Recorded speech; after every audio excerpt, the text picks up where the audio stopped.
ಸ್ನೇಹಿತರೆ, ಯೂಟ್ಯೂಬ್ ಅಲ್ಲಿ ಒಂದು ಹೊಸ ಅಪ್ಡೇಟ್ ಬಂದಿದೆ. ಸೊ ಈ ಅಪ್ಡೇಟ್ ತುಂಬಾ ಮೊದಲೇ ಬಂದಿತ್ತು. ಏನಪ್ಪಾ ಅಂತಂದ್ರೆ, ಯಾರೆಲ್ಲ ಯೂಟ್ಯೂಬ್ ತಮ್ಮ ಸ್ಟುಡಿಯೋಸ್ ಅನ್ನ ಕ್ರೋಮ್ ಅಲ್ಲಿ ಯೂಸ್ ಮಾಡ್ತಾರಲ್ಲ, ಡೆಸ್ಕ್ಟಾಪ್ ಮೋಡ್ ಅಲ್ಲಿ, ಸೊ ಅವರಿಗೆ ಮಾತ್ರ ಅದು ತೋರಿಸ್ತಾ ಇತ್ತು. ಬಟ್ ಇವಾಗ ಏನಪ್ಪಾ ಅಂತಂದ್ರೆ, ನಿಮ್ಮ ಮೊಬೈಲ್ ಅಲ್ಲೂ ಕೂಡ ಬಂದಿದೆ. ಅಂದ್ರೆ ವೈಟ್ ಸ್ಟುಡಿಯೋ ಆಫ್ ಅಲ್ಲೂ ಕೂಡ ಅದು ಇವಾಗ ತೋರಿಸ್ತಾ ಇದೆ. ಸೊ ಏನದು ಅಲ್ಟರ್ಡ್ ಕಂಟೆಂಟ್, ಅದ್ರ ಬಗ್ಗೆ ತುಂಬಾ ಹಳೆ ಒಂದು ವಿಡಿಯೋ ಮಾಡಿದ್ದೀನಿ ನಾನು, ಎಸ್ ಆರ್ ನೋ ಮಾಡ್ಬೇಕಾ ಅಂತ. ಸೊ ಆ ವಿಡಿಯೋ ಇನ್ನೂ ತುಂಬಾ ಜನ ನೋಡಿಲ್ಲ. ಯಾಕಪ್ಪ ಅಂತಂದ್ರೆ, ಹೋಗ್ಬಿಟ್ಟು ನೋಡಿ, ಅದರಲ್ಲಿ ಕಂಪ್ಲೀಟ್ ಡೀಟೇಲ್ ಆಗಿ ಕೊಟ್ಟಿದ್ದೀನಿ. ಸೊ ಯಾವ ವಿಡಿಯೋ ಅಂದ್ರೆ ಸಪರೇಟ್ ವಿಡಿಯೋಸ್ಗೆಲ್ಲಾನು ನೀವು ಏನ್ ಮಾಡ್ಬೇಕಾಗತ್ತೆ, ಎಸ್ ಮಾಡ್ಬೇಕಾ ನೋ ಮಾಡ್ಬೇಕಾ, ಸೊ ಅದು ಕಂಪ್ಲೀಟ್ ಡೀಟೇಲ್ ಆಗಿ ನಾನು ತೋರಿಸಿದ್ದೀನಿ.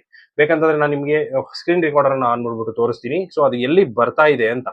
ಸೊ ಇಲ್ಲಿ ನೀವು ನೋಡಬಹುದು, ನಾನು ನನ್ನ ವೈ ಟಿ ಚಾನಲ್ ಅಂದ್ರೆ ವೈ ಟಿ ಸ್ಟುಡಿಯೋ ಅಪ್ಲಿಕೇಶನ್ ಅನ್ನು ಓಪನ್ ಮಾಡಿದ್ದೀನಿ, ನನ್ನ ಚಾನಲ್.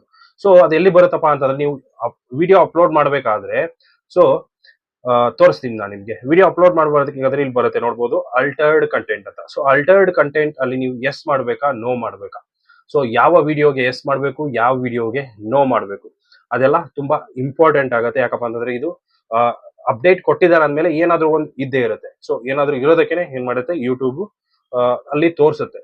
ಸೊ ಯಾವ್ದಾವ್ದಕ್ಕೆ ಎಸ್ ಮಾಡಬೇಕು, ಯಾವ್ದಾವ್ದಕ್ಕೆ ನೋ ಮಾಡಬೇಕು, ಮತ್ತೆ ಆ ತರ ಒಂದು ಅಲ್ಟರ್ಡ್ ಕಂಟೆಂಟ್ ಅಂದ್ರೆ ಏನು, ಕಂಪ್ಲೀಟ್ ಡೀಟೇಲ್ ಆಗಿ ನಾನು ನಿಮ್ಗೆ ಆ ಒಂದು ಹಳೆ ವಿಡಿಯೋಸ್ ಅಲ್ಲಿ ನಾನು ನಿಮ್ಗೆ ತೋರಿಸಿದ್ದೀನಿ. ಸೊ ಇಲ್ಲಿ ನೋಡ್ಬೋದು, ಬೇಕಂತಂದ್ರೆ ನಾನು ನಿಮ್ಗೆ ಆ ವಿಡಿಯೋ ಯಾವ್ದು ಅನ್ನೋದು ಕೂಡ ನಾನು ನಿಮ್ಗೆ ತೋರಿಸ್ತೀನಿ. ಇಲ್ಲಿ ನೋಡ್ಬೋದು, ಇಲ್ಲಿದೆ ಅಲ್ಟರ್ಡ್ ಕಂಟೆಂಟ್. ಸೊ ಎಸ್ ಮಾಡೋದಾ ಇಲ್ಲ ನೋ ಅಂತ ನಾನು ಒಂದು ವಿಡಿಯೋ ಮಾಡಿದ್ದೀನಿ. ಸೊ ಬೇಕಂತಂದ್ರೆ ಆ ವಿಡಿಯೋನ ನೋಡಿ, ಲಿಂಕ್ ನಿಮ್ಗೆ ಡಿಸ್ಕ್ರಿಪ್ಷನ್ ಸಿಗುತ್ತೆ, ಐ ಬಟನ್ ಅಲ್ಲಿ ಕೂಡ ಸಿಗುತ್ತೆ. ಹೋಗ್ಬಿಟ್ಟು ನೋಡಿ, ಅದು ಏನ್ ಅನ್ನೋದನ್ನ ಕಂಪ್ಲೀಟ್ ಡೀಟೇಲ್ ಆಗಿ ತಿಳ್ಕೊಳ್ಳಿ. ಸೊ ನಿಮ್ಮ ವಿಡಿಯೋಸ್ ಗಳನ್ನ ಅಪ್ಲೋಡ್ ಮಾಡಿ. ಸೊ ಜಸ್ಟ್ ಒಂದು ಅಪ್ಡೇಟ್ ಇತ್ತು, ಸೊ ಅದಕ್ಕೋಸ್ಕರ ಈ ವಿಡಿಯೋನ ಮಾಡ್ತಾ ಇದ್ದೀನಿ ಸ್ಮಾಲ್ ಆಗಿ. ಸಿಗೋಣ ಮುಂದಿನ ವಿಡಿಯೋದಲ್ಲಿ ಅಂತ ಹೇಳ್ತಾ, ಥ್ಯಾಂಕ್ ಯು ಸೋ ಮಚ್.